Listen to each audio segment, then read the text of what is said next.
노화는 몸에서 시작되지 않는다. 노화는 뇌에서 시작된다. 뇌는 나이를 모른다. 전두엽은 자극하면 다시 깨어난다.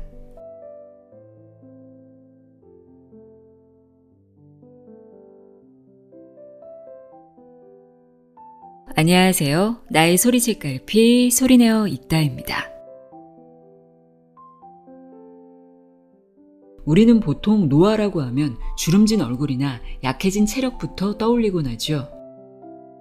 그런데 노화는 몸이 아니라 뇌에서 먼저 시작된다고 합니다. 그 중에서도 가장 먼저 늙는 건 놀랍게도 감정이라고 하는데요.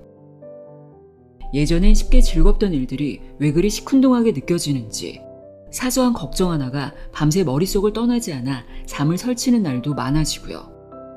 혹시 이런 경험 익숙하지 않으신가요?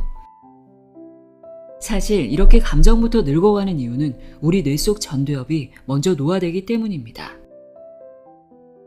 전두엽은 인간을 인간답게 만들어주는 뇌의 사령탑입니다. 감정, 의욕, 창의력, 사고력, 우리가 생각하고 느끼고 움직이는 모든 것의 중심인데요. 그런데 이 전두엽이 40대, 50대부터 생각보다 훨씬 빠르게 늙기 시작한다고 합니다. 오늘 소개해드릴 책 와다 히데키의 50부터 뇌가 젊어지는 습관은 이 전두엽을 되살리는 방법을 알려주는 책입니다. 저자는 40년 넘게 어떻게 하면 노화를 늦추고 젊음을 유지할 수 있을까를 깊게 연구해온 일본 최고 권위를 자랑하는 노인 정신의학 및 임상심리학 전문의입니다. 저자는 이렇게 말합니다. 뇌는 나이를 모릅니다. 그렇기에 전두엽은 자극하고 사용하면 다시 젊어질 수 있다고요. 이 책에서는 전두엽을 깨우는 아주 쉽고 작은 63가지 생활습관을 통해 뇌에서 시작되는 노화를 막고 몸과 마음 모두 젊게 살아가는 법을 알려줍니다. 나이 들어도 무언가에 다시 도전할 수 있는 사람, 설렐 수 있는 사람, 그 차이는 결국 전두엽에 달려있다고 강조합니다. 노화는 뇌에서 시작되고 뇌는 전두엽은 오늘 우리가 어떻게 살아가느냐에 따라 언제든 다시 깨어날 수 있다고 말이죠. 퇴직 후에 왜 순식간에 늙는 사람이 많은지, 그 단어가 뭐였더라 하며 말문이 막힐 때 어떻게 해야 하는지 그 이유 역시 전두엽에서 찾을 수 있다고 설명합니다. 그럼 지금부터 전두엽을 깨우는 생활을 함께 시작해 볼까요? 와다 히데키의 50부터 뇌가 젊어지는 습관 내용의 일부를 읽어드립니다. 귀 기울여 들어보세요. 세상의 모든 지혜를 읽어드리는 소리내어 읽다. 구독과 좋아요, 공유는 큰 힘이 됩니다.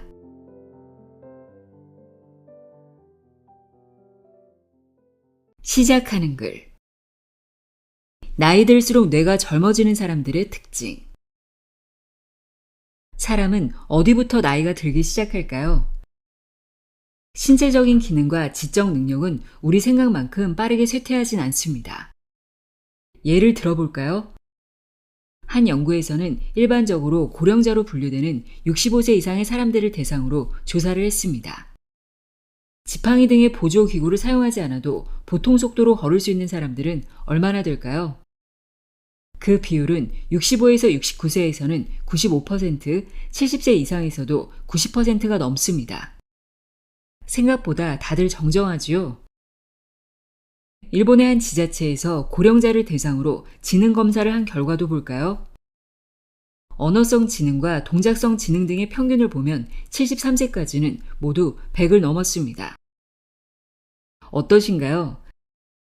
아직 고령자의 영역에 이르지 않은 중년들은 여기까지 설명을 듣고 안심할지도 모르겠습니다. 다행이다. 그럼 당분간 나는 치매에 걸리지 않고 건강하게 살 수 있겠구나 하고 말이죠. 그러나 아직 단정할 수 없습니다. 인간은 예상치 못한 곳에서 생각보다 훨씬 빠른 시기부터 노화가 시작되거든요. 이곳이 노화하는 것을 그대로 내버려 두면 신체도 따라서 나이 들고 외모도 빠르게 늙기 시작합니다. 심할 경우 치매까지 시작될 수 있어 주의가 필요합니다. 이 예상치 못한 곳이란 바로 감정입니다. 감정의 노화라니 이게 무슨 소리냐는 분도 계실 것입니다. 쉽게 설명드리자면 마음이 젊다고 할 때의 그 마음이 노화한다는 소리입니다. 이를 뇌과학적으로 말하면 뇌의 전두엽이 노화된다라고도 할 수 있습니다. 앞으로 자세히 말씀드리겠지만 인간의 뇌는 몇 개의 영역으로 나뉘고 그 영역별로 각각 수행하는 기능이 정해져 있습니다. 그 중에서 우리의 감정 제어, 자발성, 의욕, 창의력 등을 관장하는 것이 전두엽입니다. 이 전두엽은 뇌의 다른 영역에 비해 상당히 특이합니다. 예를 들어 언어 이해를 관장하는 측두엽이나 계산 능력에 관여하는 두정엽은 비교적 천천히 늙습니다. 앞서 설명한 것처럼 평균 73세 정도까지 언어성 지능이나 운동성 지능을 상당히 높은 수준으로 유지할 수 있습니다. 아마도 우리가 일상에서 쉬지 않고 사용해서 그럴지도 모르겠습니다. 한편 전두엽은 굉장히 빨리 늙기 시작합니다. 개인차는 있지만 40에서 50대 즈음부터 위축되어 현저하게 노화가 시작됩니다. 전두엽이 관장하는 감정의 조절 능력이나 의욕, 창의력은 신체와 뇌의 다른 기능이 아직도 건강한 중년의 초입부터 둔화된다는 이야기죠. 문제는 감정의 노화를 방치하면 우리 몸의 다른 부분에까지 영향을 미쳐서 전반적인 노화가 촉진된다는 사실입니다.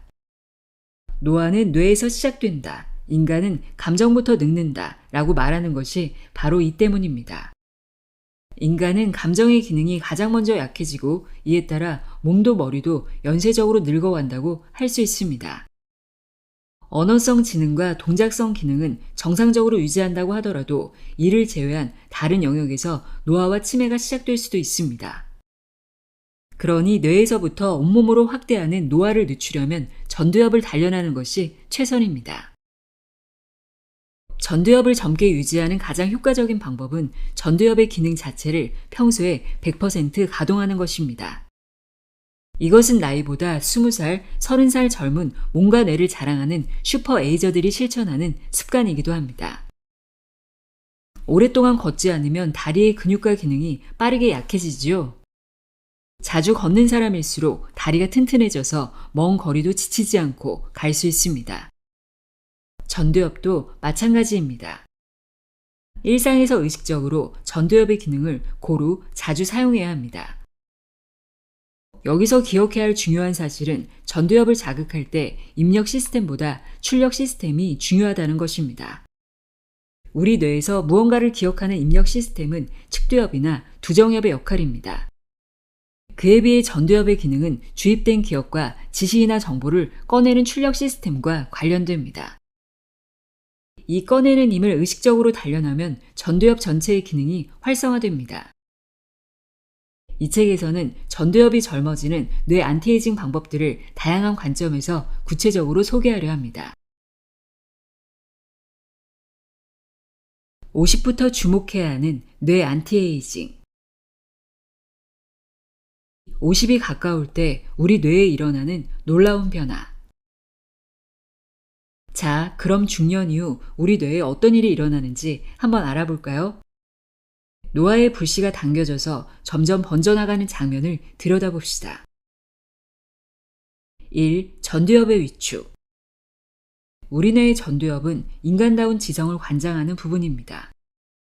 의욕, 호기심, 창의력, 계획성 등이 모두 전두엽이 얼마나 활성화되느냐에 달려있지요. 그런데 전두엽의 기능은 우리 생각보다도 훨씬 더 일찍부터 떨어지기 시작합니다. 이른 사람은 40대부터 위축이 시작되는데 이는 곧 노화의 시작을 의미합니다. 전두엽의 위축이 진행되면 감정이 잘 제어되지 않고 평면적인 사고를 하게 됩니다. 2. 세로토닌 등 뇌내 신경 전달 물질 감소. 나이가 들면 행복 호르몬이라 불리는 세로토닌의 분비가 감소하게 됩니다. 세로토닌은 긍정적인 기분과 행복감, 식욕, 수면에 영향을 미치는 중요한 뇌 호르몬입니다. 세로토닌이 감소하면 우울증에 걸리기 쉽고 불안감이 상승하죠. 세로토닌 분비가 일시적으로 줄어드는 경우에도 우리는 의욕이 저하되고 짜증이 일어나는 등 마음의 불균형을 겪게 됩니다. 3. 뇌혈관 동맥경화. 뇌혈관은 매우 좁아서 혈관 벽에 기름때가 끼는 동맥 경화가 진행되면 내부가 서서히 막히기 쉽습니다. 이렇게 되면 뇌로 가는 혈류가 감소하여 뇌의 기능도 저하되지요. 대표적인 증상으로 무기력하고 매사에 의욕이 없는 모습을 보이게 됩니다. 4. 남성 호르몬의 감소. 여성에게도 남성 호르몬이 분비된다는 사실을 아나요? 분비량은 남성의 10분의 1, 20분의 1 정도로 적지만 여성에게도 분명 남성 호르몬이 존재합니다. 대뇌 시상하부에서 남성 호르몬을 분비하라고 지시를 내리면 뇌하 수체가 자극됩니다.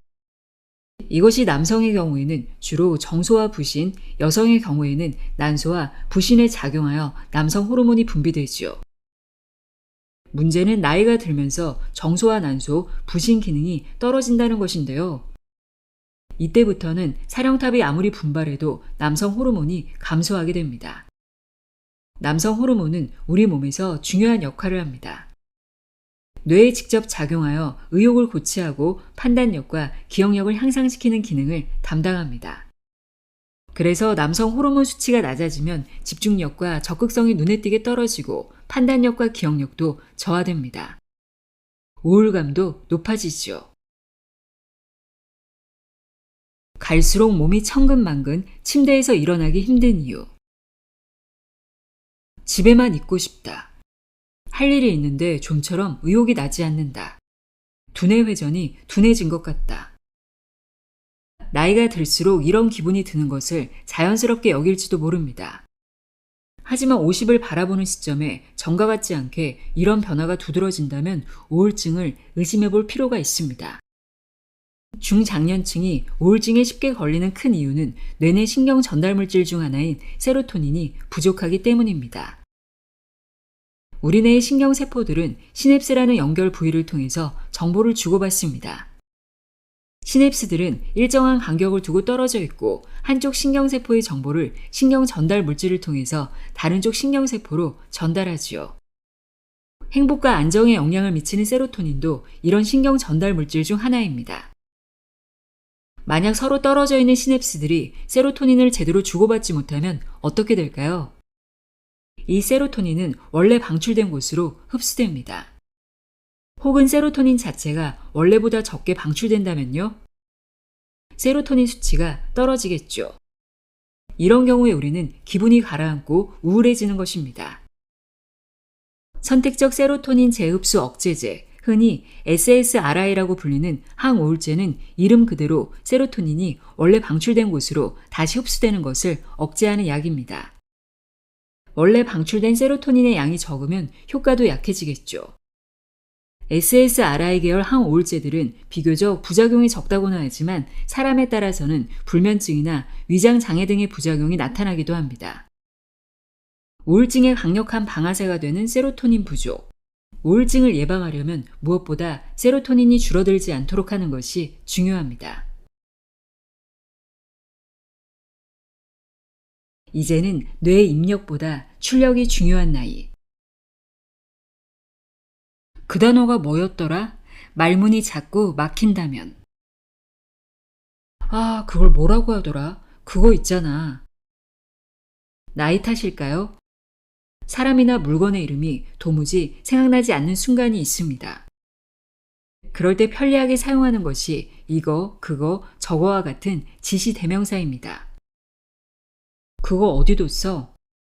아, 그건 저기 한번 열어봐. 특히 가족끼리 집에서 대화할 때는 이렇게만 말해도 찰떡같이 알아듣죠. 나이 들수록 대화 속에 지시 대명사가 난무하는 것은 어쩔 수 없는 일입니다. 하지만 그렇다고 너무 안일하게 그거, 저거, 이거에 의지하는 것은 문제가 있습니다. 뭔가를 떠올리고 생각해내려는 노력 자체를 게을리하는 것은 뇌 아웃풋 기능을 꺼버리는 일이거든요.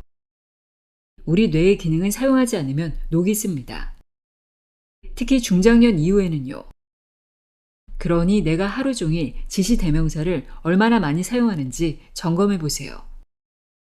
그리고 가능하면 정확한 단어로 바꿔 표현하려는 노력을 한 번씩만이라도 해보는 겁니다. 또 한 가지 생각해 볼 것은 이거, 그거, 저거만으로도 일상에서 대화가 충분히 성립된다면 내가 너무 편안한 관계에 안주하고 있는 것일지도 모른다는 점입니다.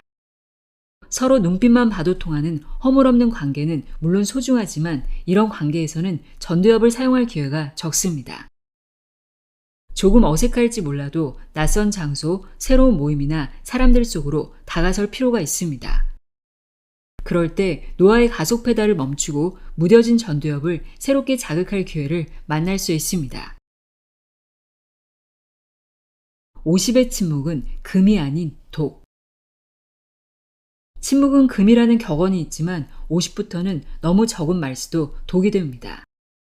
나이 들수록 말수가 줄어드는 이유는 뇌의 기능이 떨어지는 것과도 관련이 있습니다. 일단 인덱스 역할을 하는 뇌의 검색 기능이 저하되고 기억이 흐릿하거나 잘 생각나지 않기 때문에 내가 하는 말에 확신이 서지 않습니다. 혹시 말실수라도 할까봐 주저하게 되지요. 혹은 요즘 화제가 되는 주제나 유행하는 것들을 잘 몰라서 대화를 따라가기 힘들다고 느낄 수도 있습니다. 이런 이유로 말수가 줄어들면 노화가 가속됩니다. 뇌의 출력 시스템을 단련하는 손쉬운 방법 중 하나는 누군가와 대화를 하는 것입니다. 말수를 늘려보라고 조언하면 그게 맘대로 되지 않는다고 답하는 분들이 많습니다. 그럴 때 도움이 되는 것이 잘 모르는데 알려줄래? 하는 마음가짐입니다. 솔직하게 이야기하고 상대방의 설명에 열심히 귀 기울여 보세요. 중간중간 묻고 호응하고 내 생각을 얹어보기도 합니다.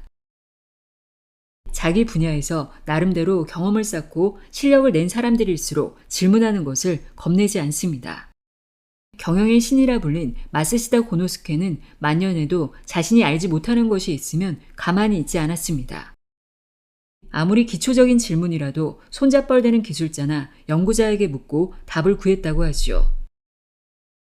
이제 와서 이런 걸 어떻게 남한테 물어봐. 이런 자존심은 시원하게 내려놓으세요. 모르면 물어보면 되지 라고 단순하게 생각합니다. 말을 걸고 생각을 나누는 일을 너무 조심스러워하지 마세요. 마음의 벽을 허물 때마다 뇌의 출력 시스템이 단단해진다는 사실을 기억하세요. 변화에 대응할 때 뇌가 젊어진다. 중년의 설렘은 언제나 예스. 나이가 들면 연애세포도 시들어가기 마련이죠. 하지만 중년의 나이에도 얼마든 로맨스 감정을 누릴 수 있습니다. 좋아하는 가수나 연예인을 즐겁게 덕질할 수도 있고 드라마를 보면서 눈시울을 촉촉히 적실 수도 있죠. 소설 속 주인공의 절절한 대사 한마디에 종일 가슴이 먹먹해지기도 하고요. 이때 행복한 감정으로 인해 뇌에서 쾌감을 자극하는 신경 전달 물질의 분비가 증가하고 전두엽이 활성화됩니다. 가슴이 두근거리는 것만으로도 마음이 밝아지고 뇌가 젊어진다는 사실을 기억하세요. 혼자만의 설렘도 괜찮습니다. 새로 산 원피스를 입고 거울 앞에 서보는 건 어떨까요? SNS에서 누군가의 댓글을 보며 잠시 들뜬 기분을 만끽해 보아도 좋습니다.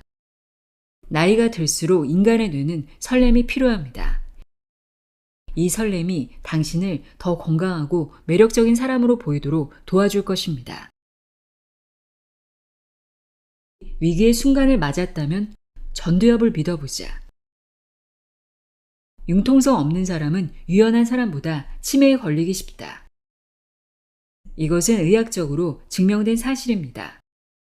앞서 설명한 대로 두정엽과 축두엽은 단순 반복 작업을, 전두엽은 예상치 못한 일을 각각 분담하고 있죠.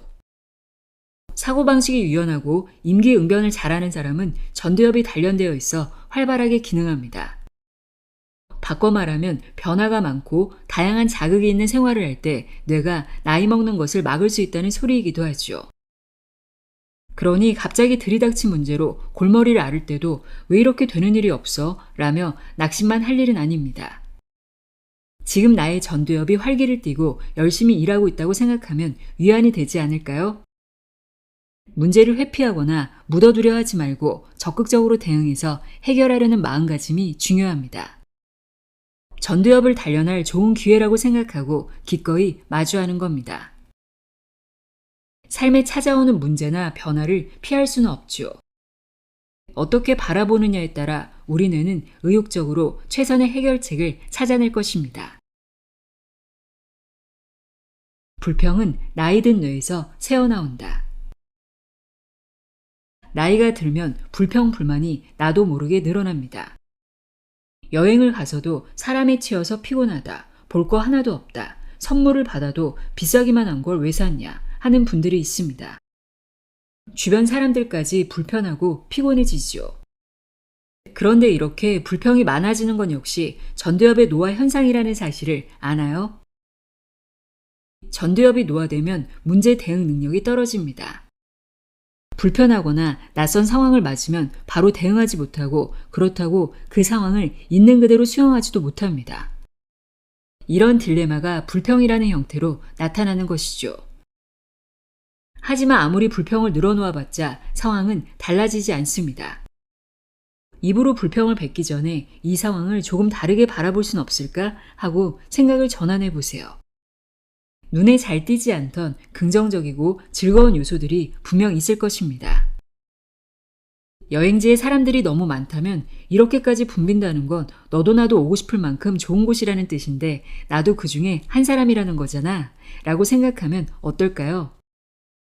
가족이 별 필요 없는 물건을 바가지까지 써가면서 선물했다면 그 선물을 고르기까지 나를 생각하고 떠올렸다는 사실에 초점을 맞출 수 있죠. 만약 뭔가를 정말로 바꾸거나 고쳐야만 하는 상황이라면 해결하면 그만입니다. 약간의 창의력으로 똑같은 상황을 훨씬 더 좋게 만들 수 있습니다.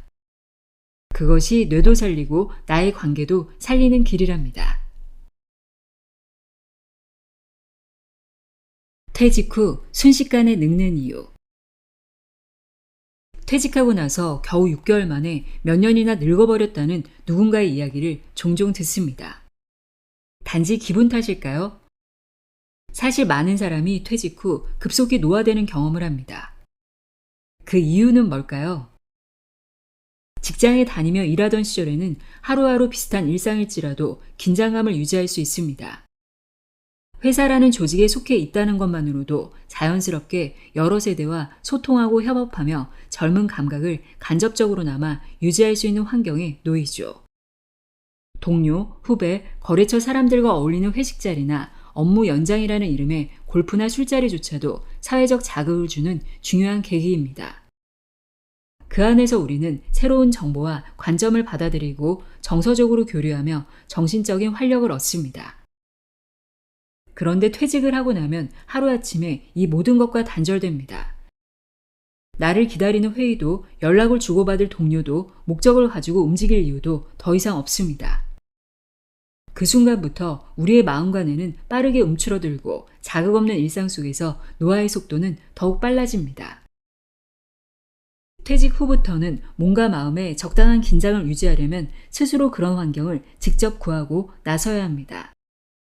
과거에는 외부에서 자연스럽게 주어졌던 자극과 관계를 이제 스스로 만들지 않으면 노화를 피할 수 없는 것이요. 방법은 어렵거나 거창하지 않습니다. 먼저 새로운 일정을 만들어 보세요. 매주 다른 동네 도서관에 가본다거나 한 달에 한 편씩 신작 영화를 영화관에서 보는 식으로요. 또 익숙한 취미에서 한 걸음 더 나아가 보세요. 낚시만 하던 분이라면 물고기의 생태를 공부하거나 블로그에 낚시 일기를 남겨보는 것도 좋습니다. 그리고 가장 중요한 것, 호기심을 놓치지 마세요. 새로운 음식, 새로운 길, 새로운 생각을 마주했을 때 한번 해볼까? 라고 반응하는 것. 그것이 바로 두뇌를 젊게 유지하는 열쇠입니다. 노화는 피할 수 없지만 늙어가는 방식은 선택할 수 있습니다. 이제부터는 일이 아니라 나를 중심으로 삶을 젊게 설계해 봅시다. 때로는 욕망 아줌마, 욕망 아저씨가 되어보자. 외출했다가 우연히 들른 상점에서 갖고 싶다는 마음이 불쑥 드는 물건을 만날 때가 있습니다. 이럴 때 사람들의 반응은 대체로 세 가지 유형으로 나뉩니다. 하나, 망설임 없이 즉시 사는 사람. 2. 살까 말까 고민하다 결국 사는 사람. 3. 고민 끝에 결국 사지 않는 사람. 물론 상품의 가격도 우리 행동에 영향을 미치지요. 예를 들어 마음에 쏙 드는 옷을 발견했는데 유명한 브랜드도 아니면서 가격이 상당히 셉니다. 마음 한구석에서 피어올랐던 갖고 싶다는 욕망이 가격표를 확인하는 순간 한풀 꺾이고 맙니다. 좀 과한데 이 옷 입고 딱히 갈 데도 없고 조금만 살쪄도 못 입겠어. 이처럼 머릿속에서는 사지 말아야 할 이유들이 하나둘씩 떠올라 마음의 제동이 걸리고 맙니다. 결국은 옷을 내려놓고 돌아서게 되죠. 이렇게 되면 그 옷을 입고 열릴 수 있었던 새로운 세계의 문은 영영 닫힌 채로 끝나버립니다. 만약 그 옷을 입었다면 기분 전환 삼아 봄나들이를 계획했을지 모를 일입니다. 전두엽이 반할 만한 새로운 자극과 경험이 시작될 찬스였는지도 모르죠. 우리는 종종 욕망에 제동을 거는 것이 이성적인 태도라고 여깁니다. 물론 충동을 조절하는 건 중요합니다. 하지만 자꾸만 욕망을 억누르고 안 하는 쪽을 선택하는 습관이 굳어지면 뇌는 점차 새로운 것에 대한 호기심을 꺼버립니다.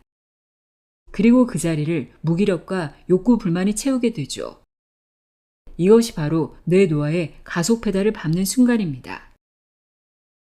살까 말까 고민될 때 단지 사치가 아니라 삶의 확장이 될 수도 있다는 생각을 한 번쯤 떠올려 보세요. 뇌가 젊어지는 생활 습관. 체력이 딸려서라는 착각. 계단을 오르기만 해도 숨이 차고 무릎이 시큰거리면 누구나 이런 생각이 들지요. 무리하면 심장에 무리가 갈지 몰라. 너무 움직이다가는 관절을 혹사하게 될 거야. 이런 지레짐작과 합리화는 어느새 습관이 되어 몸을 움직이지 않는 쪽으로 사람을 이끕니다. 되도록 엘리베이터를 타고 차를 타고 앉아서 쉬는 시간을 늘리며 우리는 몸을 점점 덜 사용하는 쪽으로 길들입니다. 하지만 인간의 몸은 혹사보다 방치에 더 빨리 약해집니다. 물론 운동선수처럼 특정 근육을 과도하게 반복 사용하면 일시적인 근육피로나 부상이 생길 수 있습니다. 하지만 일상적인 신체 활동으로 몸을 너무 많이 써서 노화되는 일은 없죠. 사실은 그 반대입니다. 인간의 몸은 사용할수록 유지되고 쓰지 않으면 퇴화합니다. 관절이든 심장이든 폐든 뇌든 마찬가지입니다. 나는 이제 못해 라는 착각이 몸을 진짜로 멈추게 만드는 셈이죠. 가장 무서운 것은 체력보다 마음이 먼저 늙는 것입니다. 나이도 있는데 이제 못 뛰지. 그런 건 젊을 때나 하는 거지. 이런 말은 우리 몸이 스스로 움직일 수 있는 기회를 빼앗고 뇌에 일시정지 명령을 내리는 것과 같습니다. 체력은 나이보다 습관에 달려 있습니다. 젊을 때부터 엘리베이터 대신 계단을 오르고 가까운 거리는 걸어 다니는 것이 습관이 된 사람은 노년에도 무리 없이 잘 걷고 활동할 가능성이 큽니다. 이는 단순한 체력 차이라기보다 평소 몸을 어떻게 써왔느냐의 차이입니다. 우리 몸은 아껴 쓸 때가 아니라 꾸준히 쓸 때 기능을 오래 유지합니다. 조금 숨이 차더라도 계단을 오르고 동네 한 바퀴를 더 걷고 가벼운 짐을 옮겨보세요. 그런 작은 움직임이 노화를 늦추고 삶의 질을 지켜줍니다. 노화 난경을 망설이지 말자. 요즘 노인은 옛날보다 젊다. 많은 분들이 이렇게 느끼실 겁니다. 평균 수명이 늘어나고 건강과 외모에 대한 관심도 높아지면서 실제로 70대, 80대가 되어도 활기차고 세련된 분들이 많아졌습니다. 장기나 근육, 운동 능력이 저하되는 속도도 예전보다 확연히 늦춰지고 있죠. 하지만 감각기관, 특히 눈과 귀는 다릅니다.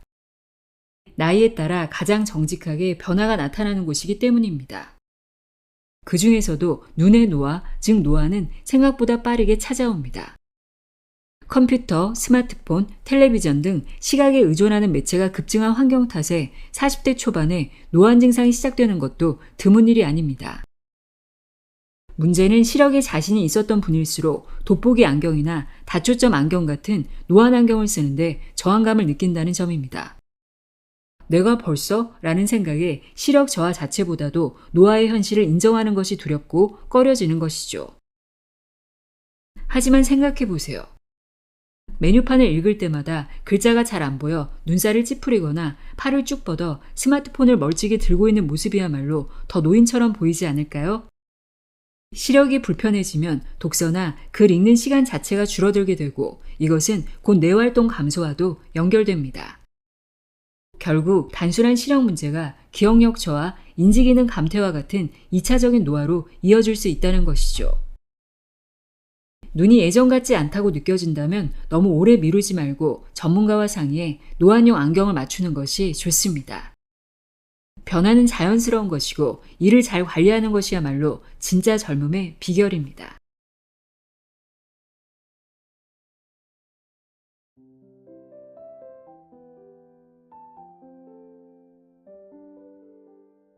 지금까지 와다 히데키의 50부터 뇌가 젊어지는 습관 읽어드렸습니다.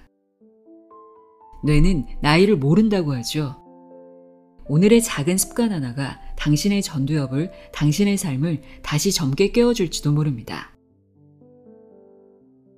오늘도 함께 해주셔서 고맙습니다.